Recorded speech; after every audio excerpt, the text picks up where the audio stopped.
Hello students, कैसे हैं आप। Welcome back to my channel. Art integration project या एक्टिविटी 11th-12th के लिए और अकाउंटेंसी सब्जेक्ट के लिए ये वीडियो है कि हम अकाउंट्स के अंदर अपने इस आर्ट इंटीग्रेशन प्रोजेक्ट को कैसे जल्दी से जल्दी और इजीली कंप्लीट कर लें। जो भी टॉपिक एज पर गिवन है या एज पर हमारे पास ऑप्शन अवेलेबल है, तो कुछ ऑप्शन इस वीडियो के थ्रू मैं आपके सामने रखूँगा। वो एक्टिविटी जिनके थ्रू आप इस प्रोजेक्ट को बना सकते हो वो मैं इस वीडियो में आपको बताऊंगा। साथ ही साथ हम देखेंगे कि उसको सिक्किम से कैसे अटैच करें, वो सिक्किम की ट्रेडिशनल फॉर्म क्या है, वहाँ ट्रेडिशनल ड्रेसेस कैसी हैं, उसको कैसे हम कोरिलेट करेंगे अपने सब्जेक्ट से। वो सब चीज़ें हम इस वीडियो के थ्रू जानेंगे। तो अभी चलते हैं अपनी वीडियो की तरफ। देखिए, 11th-12th के लिए अटैच स्टेट मैंने आपको बता दिया कि दिल्ली के लिए अटैच क्या है, सिक्किम है। तो हमें जो भी अपने प्रोजेक्ट में बनाना है उसको किससे अटैच करना है, सिक्किम से। तो हमें हर वो चीज़ जो भी हम अपने किसी भी सब्जेक्ट के प्रोजेक्ट में बनाएंगे वो कहीं ना कहीं हमें सिक्किम पर लेकर जाकर कंसंट्रेशन करना है, सो दैट हम सिक्किम के ट्रेडिशनल जो हेरिटेज है उसको समझ सकें। तो देखिए, चलते हैं आगे। ये कुछ गाइडलाइंस हैं जिनको आपको समझना और जानना बहुत ज़रूरी है कि प्रोजेक्ट आपको बनाना है या एक्टिविटी को बनाना है तो वो ईच सब्जेक्ट में आपको बनाना है, जितनों में भी आप पढ़ रहे हैं। तो अगर 5 है तो पाँचों में बनाना है आपको। नॉर्मली तो हम सबके साथ ही सिक्किम को अटैच कर रहे हैं, क्योंकि हर एक टीचर यही चाहेगा कि वो भी उसी तरीके से प्रोजेक्ट को डेवलप करवा पाए। एक ही ऑप्शन अवेलेबल है, अगर आपके टीचर आपको परमिट करते हैं तो, जैसे मैं तो कर रहा हूँ कि जो स्टूडेंट्स हैं वो उस प्रोजेक्ट को 4 to 5 के ग्रुप में बना सकते हैं, जिससे आप उसको इंटरेस्टिंग वे में कंप्लीट भी कर पाएँ। तो ये बहुत ज़रूरी है उसके लिए कि ग्रुप एक साथ मिलकर, एक तो आप एक टीम स्पिरिट आपकी डेवलप होगी, साथ ही साथ आप बहुत अच्छी तरह से काम मिलकर कर पाएंगे। तो इसका उद्देश्य क्या है, सीबीएसई कहती है कि student will take up integration with any form of Indian art, visual या परफॉर्मिंग। तो आप जो भी स्किल है आप उस स्किल को बनाओगे और जॉयफुल बनाओगे अपनी लर्निंग को। सीखना आपको अपना सब्जेक्ट ही है, पर उसको जॉयफुल बनाकर कैसे सीखा जाए वो इस आर्ट इंटीग्रेशन के साथ हम सीख रहे हैं। As it will be helpful to student to easily understand the project that is culturally connected to them. तो देखिए, कल्चरल हेरिटेज हमें उसकी नॉलेज देनी है, स्पेशली इस समय क्योंकि पेरिंग स्टेट सिक्किम की है, तो सिक्किम का जो कल्चरल हेरिटेज है वो हम तक पहुंचाना है।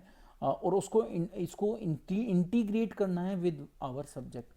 जैसे इस ये वीडियो जो है ये अकाउंट्स के ऊपर है, तो हम अकाउंट्स से कैसे उसको जोड़ेंगे वो हम सीखेंगे। ऐसे ही सीबीएसई ने कहा है कि art must be integrated with the teaching and learning process of all academic subject. सभी सब्जेक्ट में करना है from class 1 to 12th, to promote active and experimental learning for connecting knowledge to life outside the school. तो आपको knowledge एक इस तरीके से अपनी नॉलेज को एनहेंस करना है, ऐसे उसको कनेक्ट करना है जो स्कूल से बाहर के एनवायरनमेंट के साथ है पर आपके सब्जेक्ट से जुड़ी हुई है। Ensuring that learning shift away from the rote method, आप रटने की प्रक्रिया से बाहर निकलो और उसको अपने अपने कल्चरल हेरिटेज से जोड़कर अपने सब्जेक्ट में ला सको। For enriching the curriculum so that it goes beyond the text book.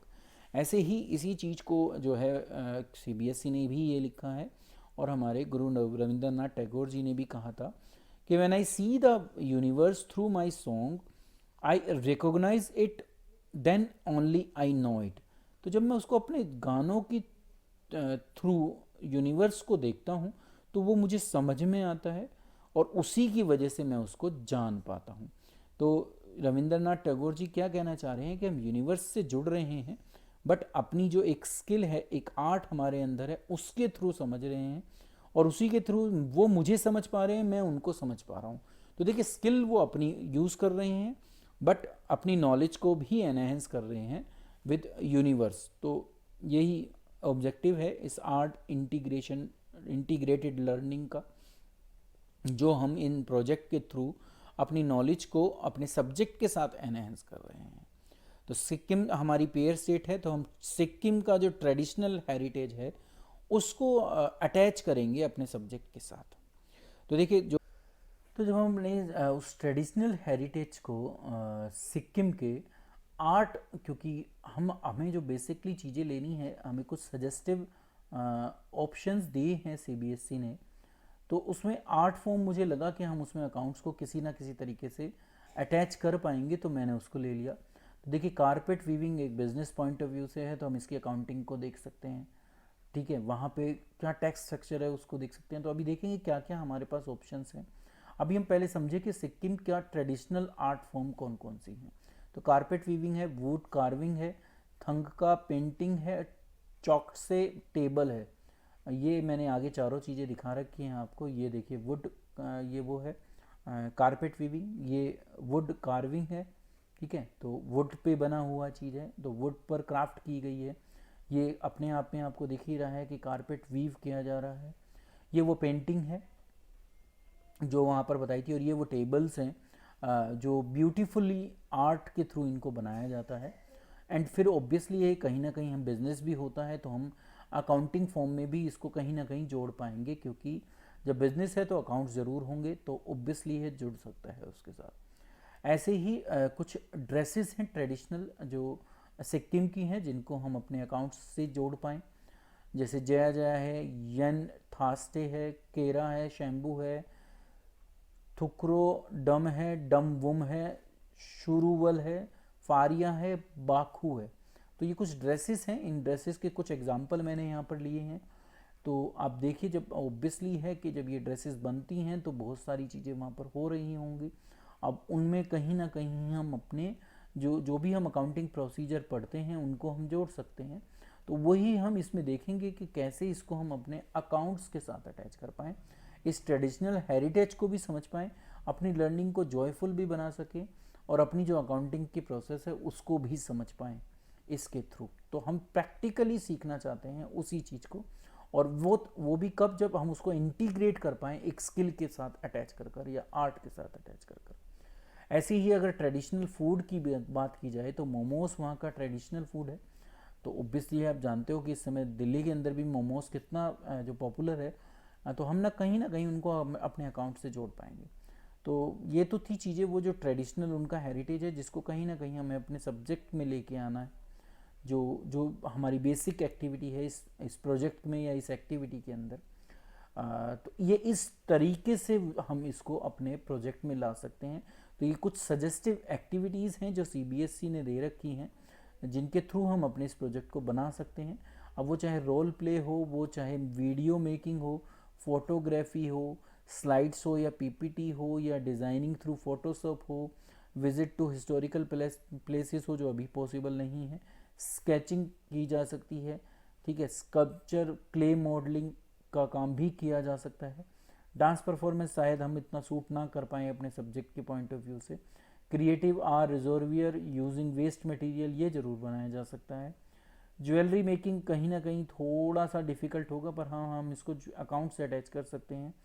Paper quilling, papier mache, beads, grains etcetera, इनको भी यूज़ किया जा सकता है। आर्ट एग्जीबिशन एक ऑप्शन है। तो ये कुछ सजेस्टिव ऑप्शन जो हैं सीबीएसई ने हमें दे रखे हैं। मैंने इसमें से कुछ सिलेक्ट किए जो एज़ पर सीबीएसई सजेशन है, तो इनको मैंने चूज़ किया। तो आप इनके बेस पर बना सकते हैं। जैसे स्केचिंग है, ऐसे ही हम मीडिया और टेक्निक का यूज़ कर सकते हैं कि कैसे उसको स्टडी किया गया, ठीक है, क्या उसका अकाउंटिंग प्रोसीजर है, वहाँ पर क्या फॉलो किया। तो बहुत सारी चीज़ें हैं जो हम अपने अकाउंट्स के साथ साथ उसको जोड़ पाएँ। पोस्टर मेकिंग, जितने भी जो भी एक्टिविटी अकाउंट से रिलेटेड है उनके ऊपर पोस्टर बन सकता है। अभी वो देखेंगे कुछ एक्टिविटी मैंने चूज़ की हैं तो उनको हम जोड़ सकते हैं। कोलाज है, मोज़ेक है जो हम बना सकते हैं। Object of day to day use जो भी होते हैं उनकी अकाउंटिंग को समझ सकते हैं कि वहाँ पर क्या अकाउंटिंग प्रैक्टिस फॉलो की जाती है, सिंगल एंट्री सिस्टम है, डबल एंट्री सिस्टम है। तो हम इन सब चीज़ों को यूज़ कर सकते हैं। Free talks, narrative, story telling, तो इनको भी यूज़ किया जा सकता है। ये तो हमने पढ़ा ही था अभी, क्रिएटिंग आर्ट रिजर्वियर है तो वो बनाई जा सकती है। ऐसे ही कॉमिक स्ट्रिप्स हैं जिसको हम यूज़ कर सकते हैं। तो ये कुछ पर्टिकुलर एक्टिविटीज़ हैं जिनको हम यूज़ कर सकते हैं। ऑब्वियसली है पीपीटी एंड स्लाइड जो हैं वो भी हमारा एक ऑप्शन है जिसको हम यूज़ कर सकते हैं, जो हमारे लिए बहुत सूटेबल भी रहेगा। तो इसको हम ऑब्वियसली ये यूज़ ज़रूर करेंगे। कुछ सजेस्टिव प्रोजेक्ट जो मुझे लगा कि आप तक पहुंचने चाहिए तो वो मैंने यहाँ पर लिए हैं।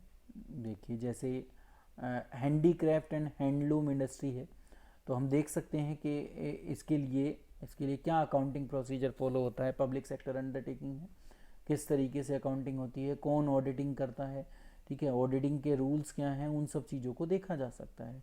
ऐसे ही ये एक पार्टनरशिप फर्म है जो सिक्किम के अंदर है, मैसर्स लीगल एसोसिएट, तो हम इनके अकाउंट्स को देख सकते हैं, ठीक है, कितने पार्टनर्स हैं ये देख सकते हैं, पार्टनर की क्या पार्टनरशिप डीड चल रही है, इंटरेस्ट ऑन कैपिटल दिया जा रहा है नहीं दिया जा रहा है। तो हम इन सब चीज़ों को यूज़ कर कर अपने प्रोजेक्ट में उसको ला सकते हैं। तो ये 12th का टॉपिक है, तो 12th में हम इसको यूज़ कर सकते हैं।